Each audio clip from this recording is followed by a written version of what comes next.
Good afternoon, and I want to welcome everybody to our very first of many California Universal Meals listening session.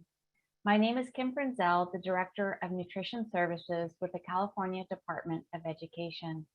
And today I'm delighted to be joined by Gurjeet Barea, who is a manager of our school nutrition programs with the Nutrition Services Division, and two of your colleagues from across the state, Stephanie Bruce from Oakland Unified School District and Amanda Harvey from Fresno Unified School District.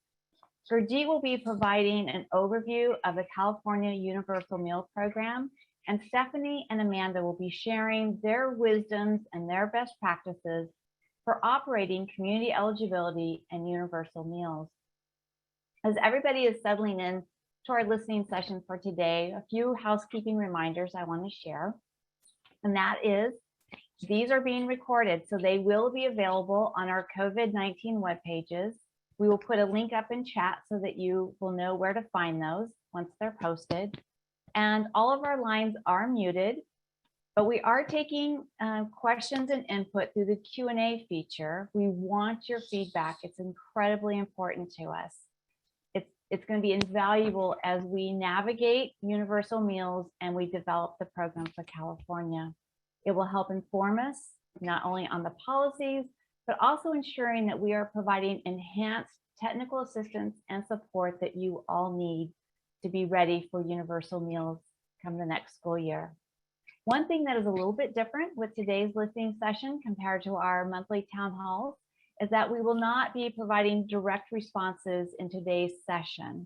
We will be collecting that information and it will be informing our future town halls as well as the resources that we put out. As you think about the questions that come up and after we end our session today, you might think, oh, I didn't ask this question. It's not too late. There's going to be lots of opportunities. These are monthly webinars, as well as we will have frequently asked questions that have been made available. We'll have a web page. And we also have an email box that's devoted solely to universal meals. And we'll put that link in the chat as well so that you can send your questions and comments at any point, at any time when you think about them. So California has made history once again as being the first state in the nation to establish a universal meals program. This is a significant investment and commitment that really elevates the scientific research as well as the common sense knowledge that well-nourished students have improved performance in school, better academic success, less absenteeism, better concentration, lower obesity rates, and overall just healthier habits that can last their entire lifetime. And we also know that when schools offer free meals to all students, regardless of their individual eligibility status, more meals are consumed on campus across all the eligibility categories. So it's fair to say that universal meals really does break down food insecurity barriers and social economic stigma. Our state superintendent, Tony Thurmond, has a great vision and his priority work for greater equity and inclusion opportunities. And this includes universal meals. And in fact, universal meals is one of 3 key universal initiatives our department is undertaking. There's universal TK, universal expanded learning, and universal meals. And they all work hand in glove together and are absolutely instrumental to a student's overall educational success that honors and promotes the whole child. So eyes wide open, we recognize that universal meals brings new requirements, new policies, and different ways of operating our program. So today's listening session will be the first of many trainings that are going to be available to you and really designed by you because you're providing us with the input so that we can provide that information to you. We want universal meals to be highly successful in California and are hoping that this will get replicated across the nation. While we might not have all the answers today, we will get them. And I really want you to consider that today's session is really laying the foundation as we continue to build upon universal meals each month so that come next school year, We are all ready for success. So with that, it's just a privilege to turn the session over to Gurjeet, who will be providing you with information about Universal Meals and introducing our guest speakers. Thank you. Thank you, Kim, and good afternoon, everyone. My name is Gurjeet Barea. I'm a manager in the School Nutrition Programs Administration section. To echo Kim's words, I do want to thank you for joining us for our very first Universal Meals listening session. As Kim mentioned, we'll go ahead and start with an overview of the program. We'll go over some of the frequently asked questions that we've received, and we're going to highlight some areas that we know where additional technical assistance will be needed. In addition to hearing from me, we'll get the local perspective from our nutrition partners, Stephanie Bruce, now at Oakland Unified School District, and Amanda Harvey at Fresno Unified School District, as they share their experiences of implementing universal meals through the community eligibility provision and how that has benefited the students in their respective districts. Universal Meals was approved as part of the state budget in Assembly Bill 130. On September 23rd, Governor Newsom signed Assembly Bill 167 into law, which included some cleanup language and made the launch of California Universal Meals official. The California Universal Meals program has three primary components that are integral to moving towards free meals for all beginning in school year 2022-2023. The first of those is an update to the state meal mandate. The second portion is requiring that eligible schools participate in federal provision programs. And third is providing the state meal reimbursement to help cover the cost of the universal meals.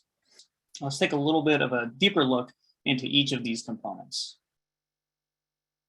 So beginning in school year 22-23, the state meal mandate will be expanded to include 2 meals during each school day for all children.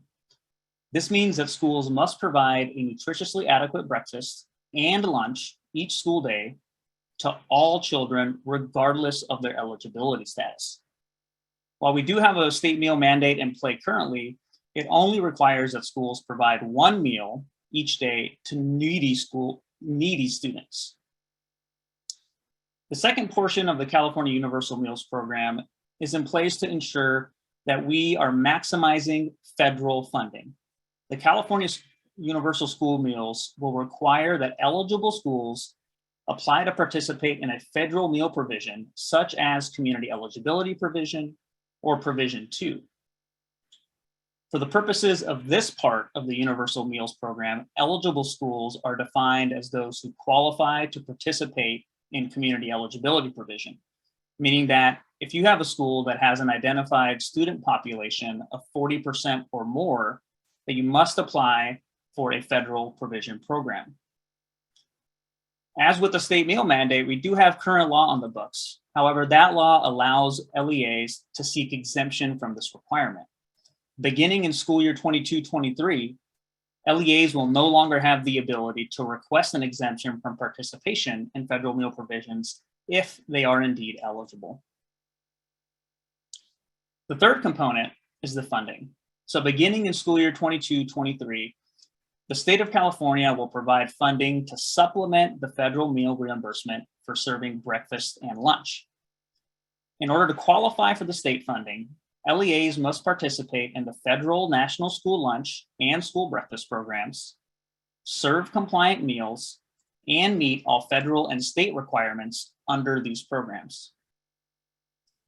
Under the California Universal Meals program, the state will cover the difference in funding provided for free meals and what is provided for reduced price and paid meals. Under this model, the state funding supplements and helps to maximize federal reimbursements rather than replacing them. Next, let's take a look at an example of how the supplemental funds would be calculated. The intent of the California Universal Meals program is to provide greater access to school meals for all children, regardless of their eligibility. So all students are eligible to receive a meal at no cost to them. The state funding ensures that LEAs receive sufficient reimbursements for the meals that are provided that meet the meal standards and the requirements under the National School Lunch and School Breakfast programs. On this slide, you'll see an example of what funding under California Universal Meals would look like. LEAs that participate in both the National School Lunch and School Breakfast Program would be eligible to receive funding for all meals served equal to the funding amount that is provided for free meals. Essentially, the Universal Meal Funds will supplement all reduced priced and paid meals for LEAs, including those that participate in a federal provision program. The example that we used here uses federal funding amounts for the National School Lunch Program meals served in school year 2021-2022, including the additional 7 cents reimbursement. In this example, you see that all lunches would be reimbursed at $4.39, regardless of the eligibility level that they're claimed at. Next, I'll cover some of the frequently asked questions that we've received about the Universal Meals Program. Before I dive into those, I really do have to extend my gratitude for those of you who have mailed us with your questions, comments, and concerns. The feedback is critical as we prepare for and administer Universal Meals. If you have additional feedback to share or other thoughts about implementation, please submit those to our team using the Q&A feature in Zoom. And of course, you can also email your questions and feedback to our team at the Universal Meals inbox, Universal Meals SY22 at cde.ca.gov. We will use the feedback that we get both today as well as to our email box to develop future rounds of questions and answers, and ultimately the formal guidance that we'll be issuing in the spring. The first question has to do with timing. When are LEAs required to begin to implement the components of California Universal Free Meals? So the 3 components that I discussed earlier, the state meal mandate update, the requirement to participate in a provision, and the additional state funding will all go into effect beginning in school year 2022-2023. Who is required to participate in Universal Meals? So Education Code section 49501.5 goes into effect next school year, and it will require that public school districts, county offices of education, and charter schools participate in the Universal Meals Program. That will mean providing 2 meals free of charge during each school day. What is the difference between Universal Meals in school year 2021-2022 and school year 2022-2023? So for the current school year, we are operating under the U.S. Department of Agriculture Child Nutrition Waiver number 85. That allows LEAs participating in the federal meal programs to provide free meals through the Seamless Summer Feeding option. That is essentially the federal Universal Meal Program. In school year 2022-2023, the California Universal Meal Program goes into effect. Our state program will update the state meal mandate, require the participation for some LEAs in a federal provision program, and provide additional state funding for those meals. So what meals can LEAs serve and claim to fulfill the requirements of California Universal Meals? LEAs can claim 1 breakfast and 1 lunch for each student served each school day. So those meals do have to comply with federal program and nutritional standards. For a refresher on those, our team will drop a link in the chat to one of our web pages that talks about those requirements. I do want to note that LEAs cannot provide 2 meals during the same meal period. So providing 2 breakfasts or 2 lunches would not fulfill the California Universal Meals requirement. In addition, after-school meal snacks are not considered a meal. So providing a snack in place of a breakfast or a lunch does not meet the intent of the California Universal Meals Program. Which students are eligible for the California Universal Meal Program? So all students that are attending a public school, a county office of education school site, or a charter school are eligible to participate in the program, regardless of their individual eligibility status. What if an LEA does not participate in the National School Lunch or School Breakfast Program? Do these new state mandates apply? And the answer is yes. You know, these mandates apply to all public school districts, county offices of education, and charter schools. However, and this is an important piece, in order to be eligible to receive the additional state funds for universal meals, schools must participate in the federal National School Lunch and school breakfast programs.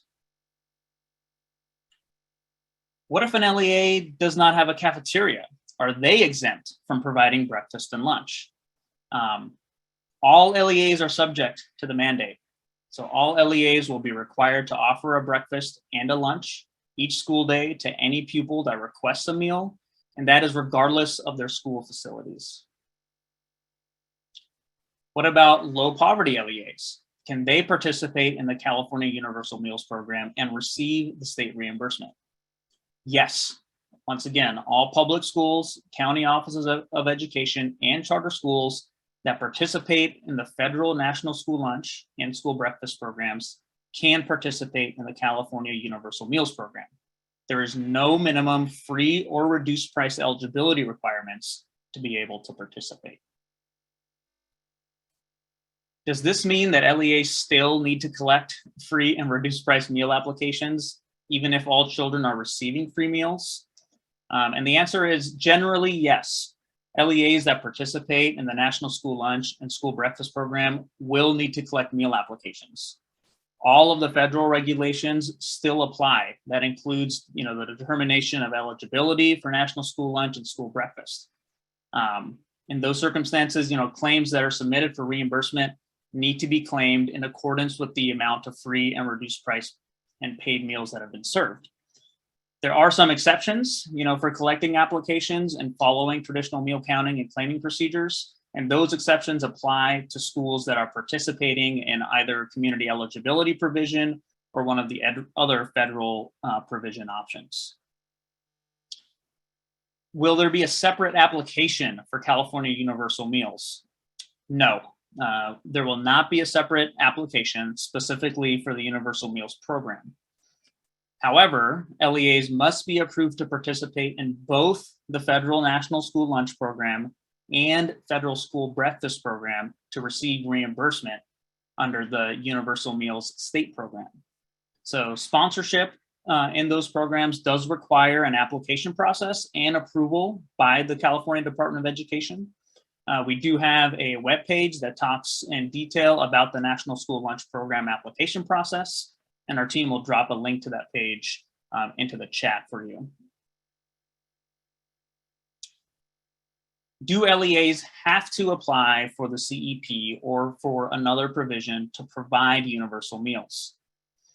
Yes, LEAs that have schools that have an identified student population of 40% or more will be required to apply for a universal meal provision, such as community eligibility provision or provision 2 by June 30th, 2022. Those identified students are those that are qualified for free meals through either direct certification, including students that are certified as homeless, runaway, migrant, and foster. You can determine your identified student population by dividing the total number of identified students by the total enrollment at the school site. For more detailed information about community eligibility provision and the other provision options, we'll go ahead and put 2 web links into the chat, one to our CEP webpage and the other to our CDE provisions claiming alternatives webpage. In line with that question, if all meals are reimbursed at the free rate, why do LEAs have to apply for CEP or for another provision? And this really goes to the intent of the Universal Meal Program. We want to increase student access to school meals, and we also want to ensure that the program is designed to maximize federal reimbursement and then to supplement the federal funds with state reimbursements. The participation requirement in a federal provision program really aligns with that intent. The next question is reimbursement. How much reimbursement is provided for universal free meals? So the Universal Meal Program is subject to budget appropriation. we do feel that there is the support to provide the funding ongoing. And the state will provide that supplemental funding to cover the difference between the federal meal reimbursement rate and the reduced price and paid reimbursement rates. So what this means is that LEAs that participate in both the National School Lunch and School Breakfast Program will receive the reimbursement for all meals served equal to the free reimbursement rate for each school year. Those reimbursement rates do change. And so we do have a link to our reimbursement rates webpage that we'll put into the chat for you. So you can crunch those numbers on your own as well. Next, I want to transition to some of the concerns that folks have raised. So, I mentioned at the top, as we're preparing additional technical assistance, we really are cataloging the questions and comments that are coming in both, today in the Q&A as well as to our Universal Meals inbox. One of the common questions that we've gotten is about non-classroom based charter schools. How do we ensure access when we have children that are participating in alternative learning models? Another common question that we've gotten, or concern I should say, is that private schools and non-public schools are not always subject to the education code. And as a result, they're not included in the additional state funding that's been spelled out thus far. Minimum days are another area that folks have raised concerns about. How do we ensure that kids get access to 2 meals during these shortened school days, especially because under normal times, meals have to be consumed on campus? Of course, there are concerns about revenue. Will state funds be sufficient for program reimbursements moving forward? And then lastly, I think really the biggest challenge that all of us right now in child nutrition are facing is the labor and supply chain shortages, and how we can overcome those to successfully launch, the Universal Meals program. I do want to, say that, as we continue to work towards this implementation, our commitment is to continue to work with the child nutrition community to make sure that we're addressing and providing support for all aspects of the program. So I know Kim mentioned it, and I've mentioned it a couple times. I really want to encourage you to continue to share those areas that you feel require additional technical assistance, either through the question and answer section today or to our Universal Meals inbox. As we go through this together, we really have a major commitment that we as a state agency are making to all of you as our partners. We are really committed to expanding our outreach and support to those districts that need to add a meal service, such as breakfast, or to those who need to become a program sponsor for the first time. We're going to continue with these listening sessions geared specifically towards Universal Meals, because these sessions really allow for us to both gather input from all of you, as well as to share updates as new information and guidance is made available. Like Kim mentioned, these listening sessions really are the starting point for us to gather public comments as we work towards issuing formal policy in the spring. Our next statewide listening session that we have is scheduled for next month on November 2nd. And the theme for this upcoming meeting will be Friendsgiving.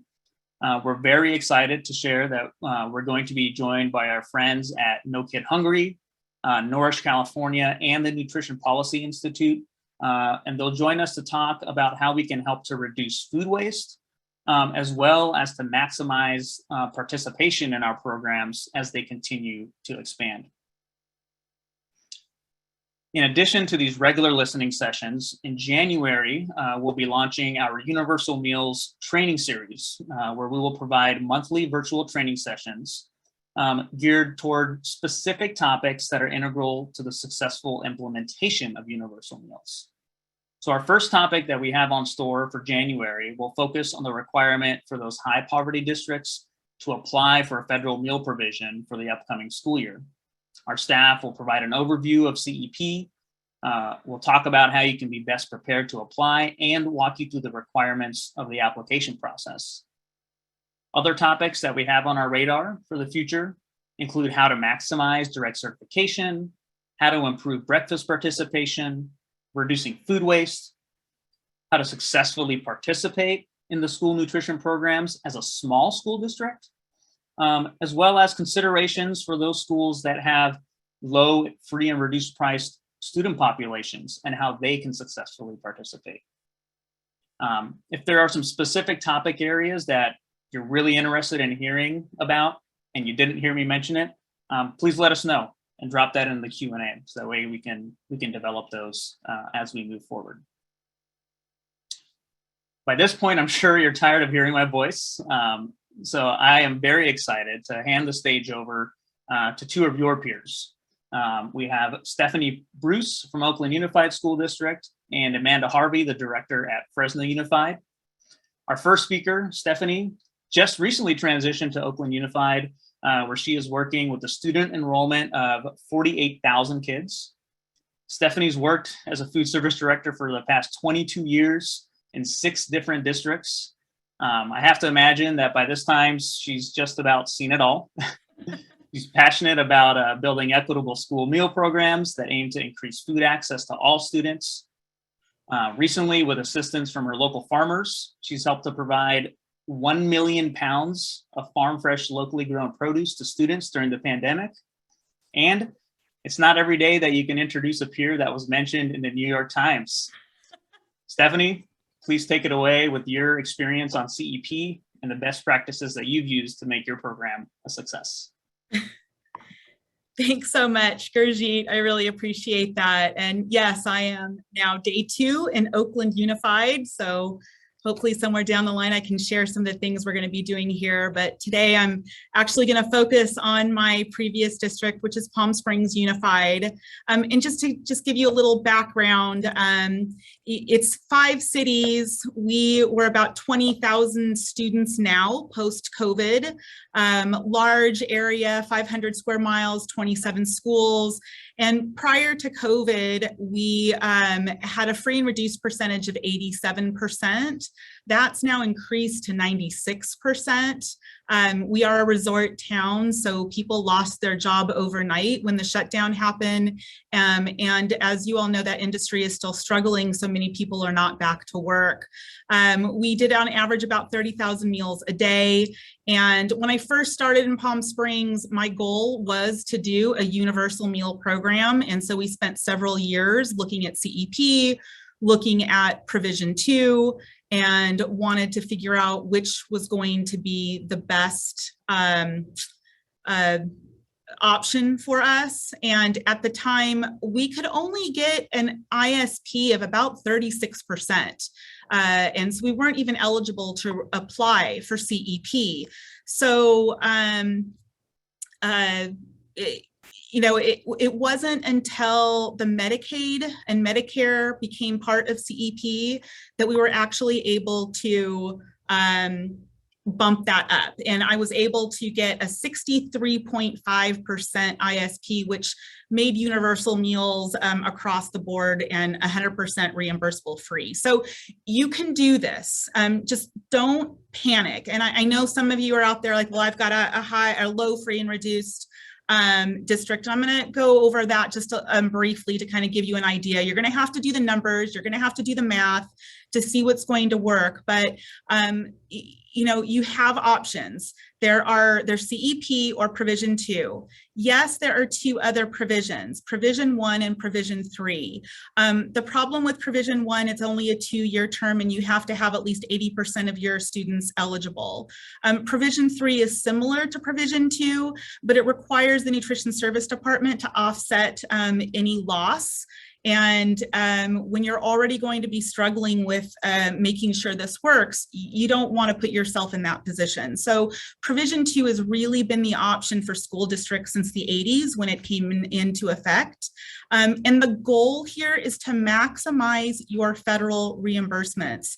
It's amazing that the state of California is the first to do universal meals.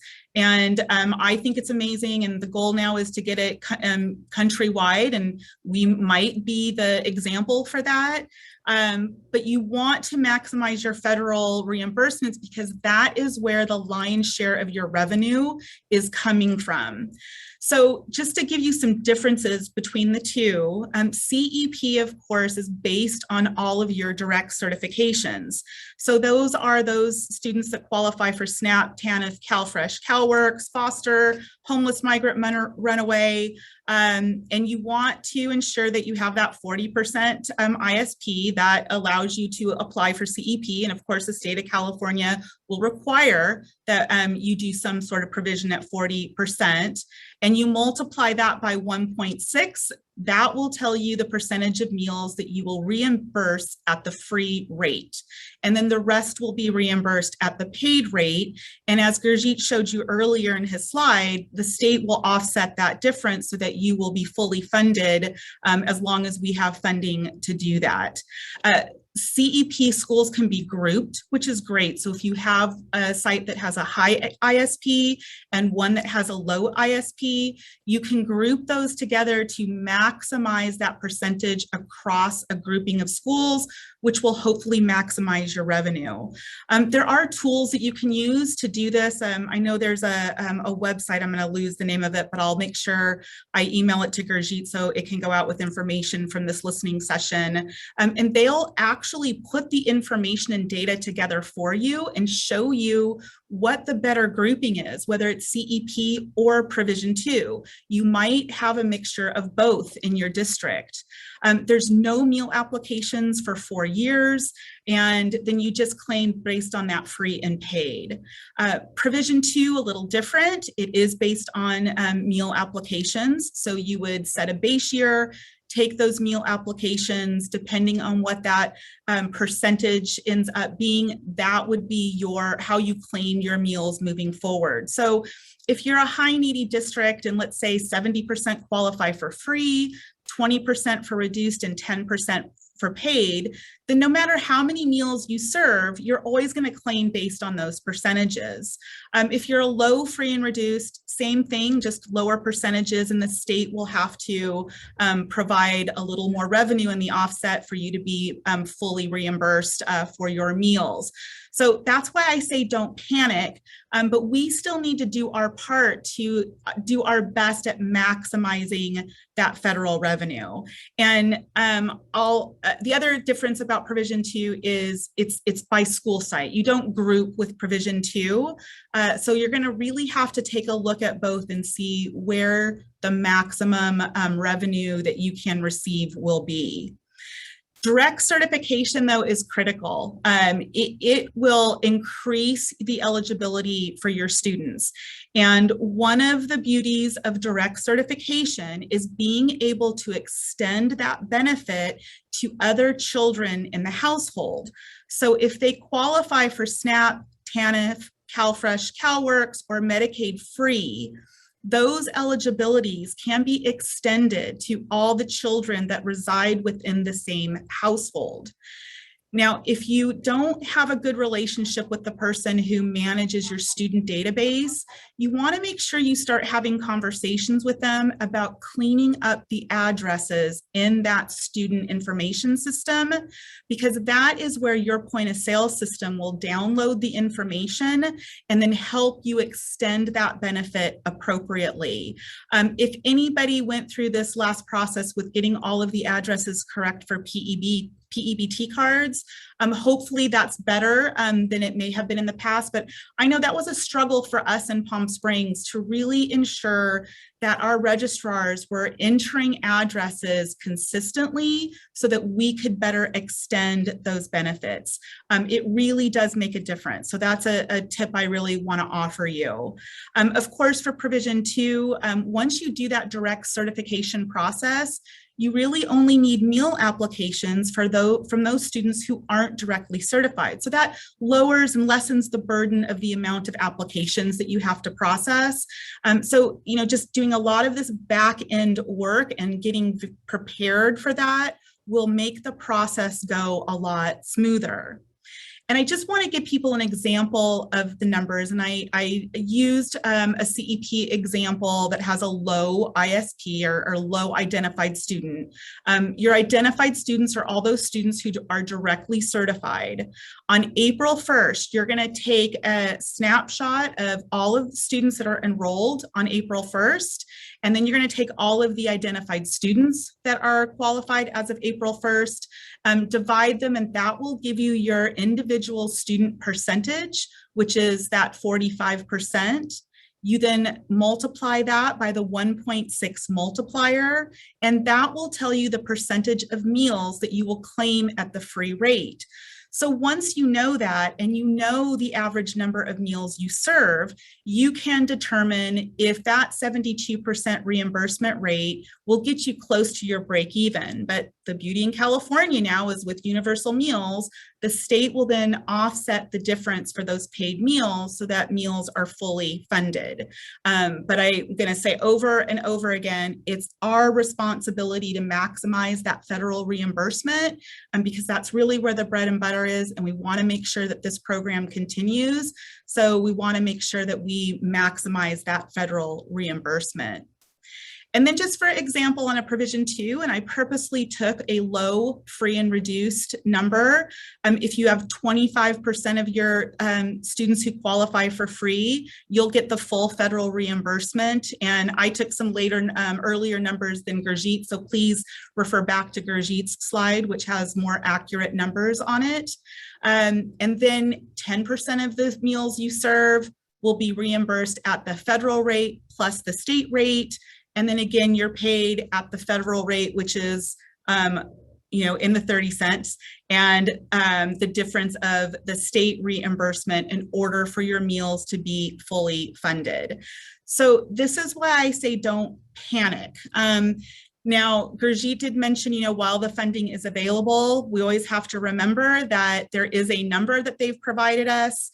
And will that go as far as we want? Of course, it never does. But as long as we're maximizing that federal reimbursement, I think we're going to do a really good job as a state to ensure that we're able to get all of these meals fully reimbursed. One of the beauties of this program, though, too, is that your participation will increase, which will, of course, increase your expenses, but your revenues will also increase as well. And I think you will all be pleasantly surprised at some of the benefits that come out of it. So just take a deep breath.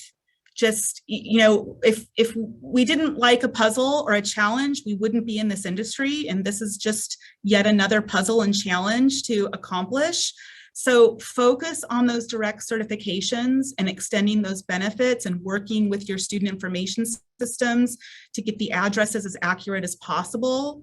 Do the math, figure out what your break-even point is, have those conversations with your CBO and your board and superintendent if that's necessary. You want to make sure that both the board and superintendent know what's happening and what could happen. You don't want them to be surprised. So do all of that information, get that data, and let them know, hey, here's our percentages, here's what I'm looking that our budget could be. You might have, 1 year where you're trying to adjust, and then in the second year, things might increase. That's what happened with us. When we did CEP, our participation actually decreased the first year, but steadily has grown after that, even in declining enrollment. And know that many of your student information systems have alternate income forms and meal application forms as well.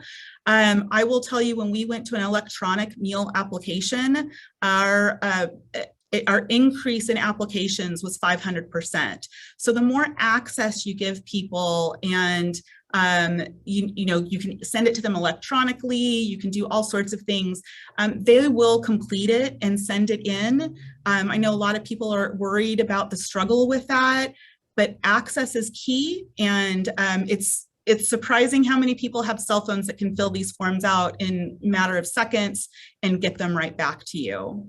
So the benefits, of course, reduced paperwork. I haven't processed an application in 4 years. It really freed up my office team to do other things, where we're now doing more marketing and promoting and increasing participation by reaching out to the community, reaching out to our parents and our students, and doing more social media. It's actually increased our speed of service in all of our elementary schools. We get through the lines very quickly, and students have way more time to eat. It's completely taken the pressure off of our families and worrying about, oh my gosh, I didn't send money with my student today. What's going to happen? Are they going to be, pulled out of line? Which we never do, but that's always a concern. And it has completely removed the stigma of the meal program across the board. We actually see students in our high schools who qualified but never participated because their friends didn't, and now they are participating along with their friends who never participated before, and that's where we saw the major increase. We saw a slight increase in elementary schools, mainly because parents were excited to not have to make a meal for their children, but where we really saw the increase was at the secondary levels, because it's no longer that's for the poor kids. The meal is for everyone. It's their right to have a wonderfully nutritious, adequate meal. And it really has decreased our absenteeism, decreased visits to the nurse, and has improved test scores across the district. So don't panic, take a deep breath. You've got this, and always reach out to those of us who have done it, because we're always here to help. So thank you.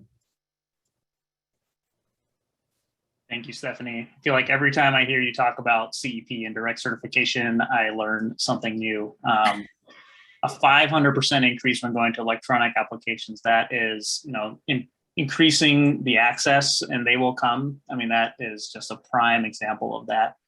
And then the increase in participation, right? We also, of course, there's naturally concerns, and we're apprehensive about, oh, well, it's going to be so many more meals, but on the flip side, that also means that the revenues are going to increase, especially when all those meals, and those two examples you gave on CEP and Provision 2, those reduced price and paid meals will now be reimbursed at those free reimbursement rates. And so agree with you 100%. Let's maximize that federal reimbursement and let the state reimbursement kick in and lift up our programs, right? So thank you so much. Next up, I'm really excited to introduce our next speaker, Amanda Harvey. Amanda joins us from Fresno Unified School District, where she's got an enrollment of just over 71,000 students, and I believe is operating on a district-wide provision. Amanda represents the Central Valley and has been working in food services for over the past 7 years, including taking over as the food service director at Fresno at the start of the COVID-19 pandemic. Amanda is passionate about incorporating farm to school and using fresh local products in her menus.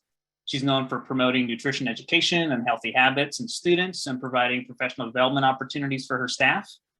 Recently, Fresno USD was awarded the California Department of Food and Agriculture Farm to School Incubator Grant, where they've used that for particularly nutrition education. That's been really rewarding for their students. So with that, Amanda, thanks for joining us, and take it away. Thank you, Gurjeet. And thank you, Stephanie, for helping calm everyone. Again, let's take a deep breath and we can get through this together. So like Gurjeet said, I did have the pleasure of taking over as director of Fresno Unified on the Friday that I said, yes, I would do this, was the same day that we chose to close schools. So it's been a very interesting ride as we've moved along here.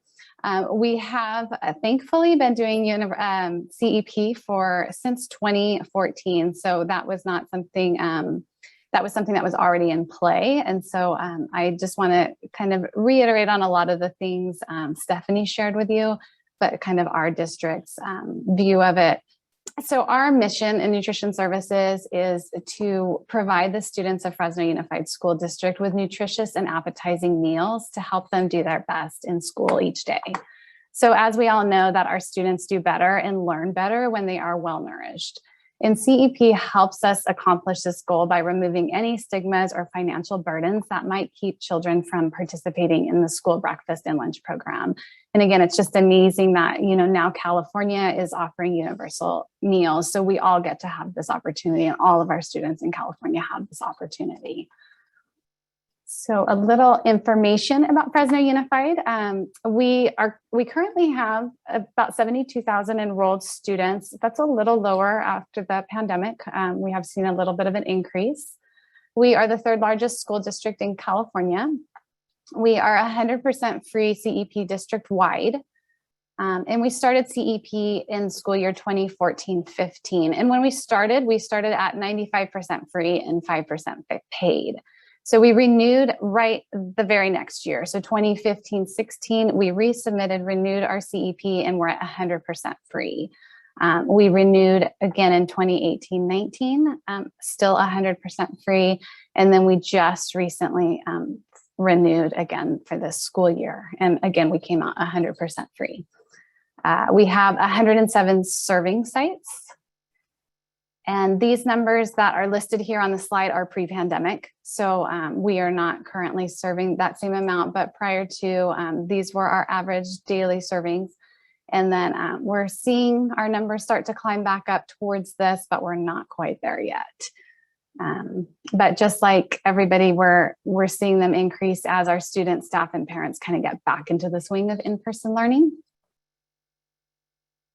So again, a lot of the benefits that Stephanie touched on, I think are worth highlighting because they're significant. It's a significant benefit to not just our parents and our students, but also our staff. So meal applications are no longer required after you finalize your base year. That was a reduction of 20,000 applications for us at Fresno Unified.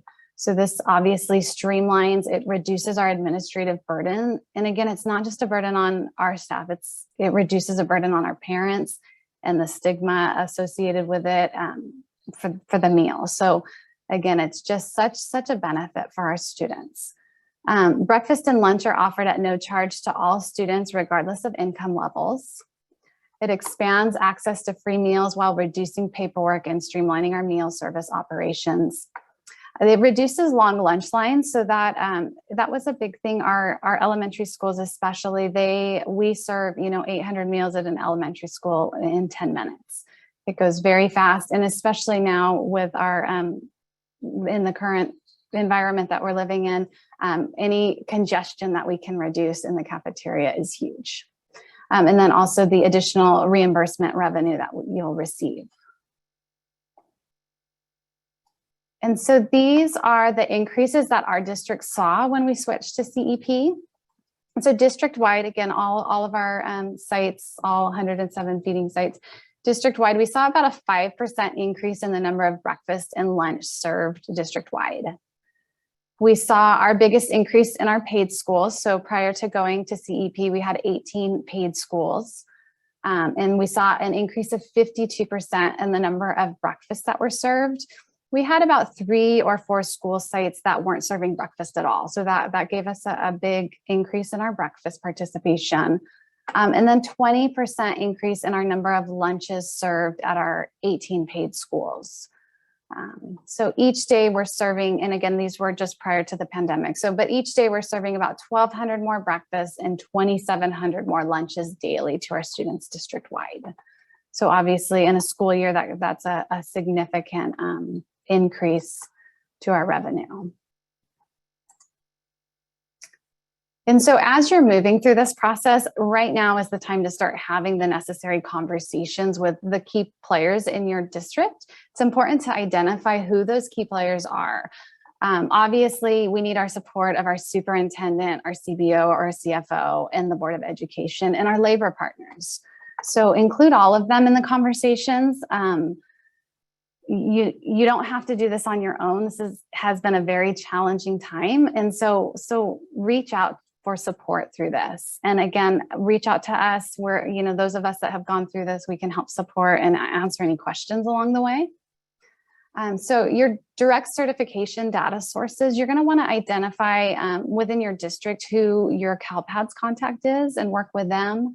Along with your direct certification process with the county, because that's where you're going to get the majority of your direct certifications.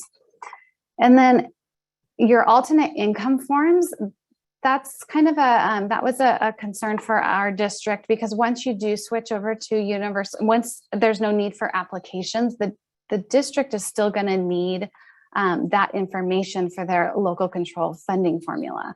So having those conversations and making sure that the district understands that those resources can't be supported by the cafeteria fund is going to be a change for them. So definitely please have those conversations early and explain the need of it.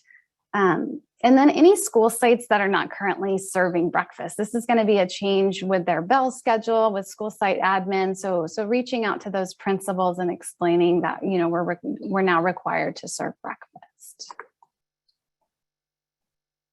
And then always remember why we do this, why we're here daily. It is for our future, for our children.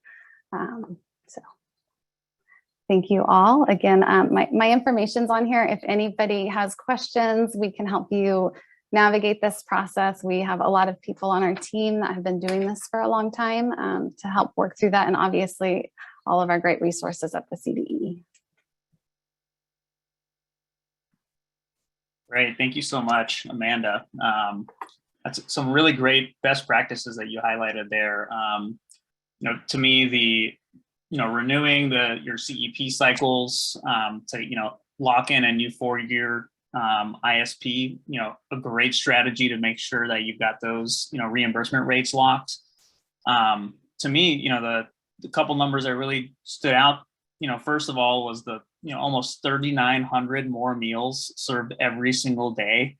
And of course the meal count jumps out, but to think about how many additional students you're reaching, with each of those breakfasts and lunches, and the largest increase at those paid schools, so, and I think that really, kind of aligns with, the intent of this universal meals program from California is that, we're going to provide the reimbursement for those paid meals. And, hopefully, that means that we'll continue to see, large increases in participation, even at those, lower free and reduced priced school meals. And then, that universal meals, means more than just meals, right? It means, support from your school district. So I think, highlighting the work that you did with district leadership and making sure that they're on board when you launched, community eligibility, again, just a great opportunity right now as universal meals are starting to gain momentum to start engaging in those conversations with district leadership so that they know, what's in store for our students next school year.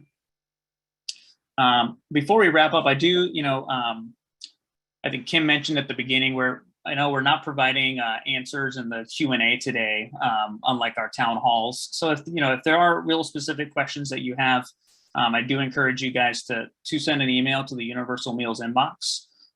But we are going to be using the input and questions that we received today, to develop future Q&As, and of course as we start to develop guidance.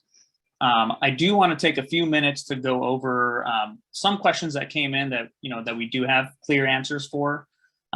So the first of those came around what meals count when it comes to California Universal Meals, and the specific question we received was, well, does CACFP at-risk supper count as a meal? And we'll get this in writing eventually, but my understanding is no. The state meal mandate update specifies that schools must provide breakfast and lunch during the school day. So, my interpretation would be, similar to how snack is not a breakfast or a lunch, that supper would be interpreted the same way. We did receive a question if, is there a way for a school to opt out of universal meals? And no. If you're a public school district, county office of education, or charter school, you will be required to provide 2 meals during each school day starting in school year 22-23. You can do this without participating in the National School Lunch and School Breakfast programs. That is not a mandate. However, if you choose not to participate in the federal programs, then those meals would not be eligible for reimbursement. So the district would have to cover the full cost of the meal in those instances if you choose not to participate in the federal programs. A couple questions that were raised around meal applications and just stating that getting applications will be a challenge. We certainly have heard this, and we're going to be working to kind of develop some technical assistance on communications to families to for them to better understand the benefits of submitting applications. And we also know that it's going to be a challenge just coming out of the pandemic. You know, some families haven't had to submit a formal meal application to receive a meal for almost 2 years. And so this is definitely going to be an area that, you know, we'll be helping to connect you with food service directors who have had some really good experience of being able to get meal applications. Stephanie talked in her presentation about just getting it online and the impact that it had for her at Palm Springs. So we'll definitely be cataloging those best practices and shouting them from rooftops to get, you know, schools as well as families, you know, back transitioning to what will hopefully be a more normal school year next year. We received some questions around, you know, the community eligibility requirements, you know, specifically, you know, do we have to qualify for CEP in order to participate in universal meals? I think this, you know, apologies for the confusion. So you do not have to be eligible for community eligibility in order to participate in universal meals.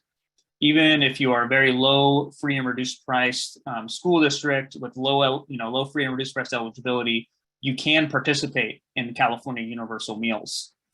The requirement is that if you do qualify for community eligibility provision, then you will be required to participate in community eligibility as part of implementation. And I misspoke there. You'll be required to participate in either community eligibility provision or another federal provision. So you would have the option to do provision 2, and like how Stephanie kind of showed those options. And the reason for that is just to maximize the federal reimbursement. You know, with community eligibility, there's the 1.6 multiplier. You know, eligible schools that participate in that will receive higher federal reimbursement rates. So, and again, we, you know, the goal was to design a universal meals program that supplements federal funds rather than just replaces them with state funds. And then one last question that that I think we can address here is, you know, a question about non-program foods. You know, can we sell non-program foods, you know, under this California Universal Meal Program? And the answer to that is absolutely yes. You must still offer a free breakfast and a free lunch, you know, to students under the program, but, you know, it is not designed to, you know, restrict the sale of non-program foods to kids, so long as that breakfast and that lunch is being offered. So again, you know, I know that's a small smattering of questions. I see we've received over 90 in the Q&A. If you have specific questions that you'd like a written response, please do email the Universal Meals inbox. Otherwise, we'll take the report of Q&As that we received today and use that as we develop guidance moving forward. As I mentioned earlier, our next Universal Meals listening session is scheduled for November 2nd. On the 2nd, we'll be hearing from our nutrition advocacy partners. So we'll have representatives from No Kid Hungry, from Nourish California, and the Nutrition Institute. In December, we will honor the holiday season, so we will not be having a dedicated Universal Meals listening session in December. But we will reconvene in January, where we'll also be including you know, further training about community eligibility provision. I know Stephanie and Amanda provided some great insights today into how those provisions can be implemented. We are working on a listserv announcement for the next listening session on the 2nd. It should be in your inboxes soon, so just keep an eye out for that, and just please be sure to register. And then, you know, in closing, you know, if, as you know, again, I've mentioned this so many times, if you have other questions that, you know, questions, thoughts, feedback, positive, negative, neutral, you know, we need to hear all of those as we work forward. So those questions are always good and thoughtful, and they really reflect the realities of providing services directly. So please do submit those to our Universal Meals inbox. It's Universal Meals sy22@cde.ca.gov. Again, Universal Meals sy22@cde.ca.gov. at cde.ca.gov. Thank you, everybody, for joining us today, and we look forward to speaking with you in a couple weeks.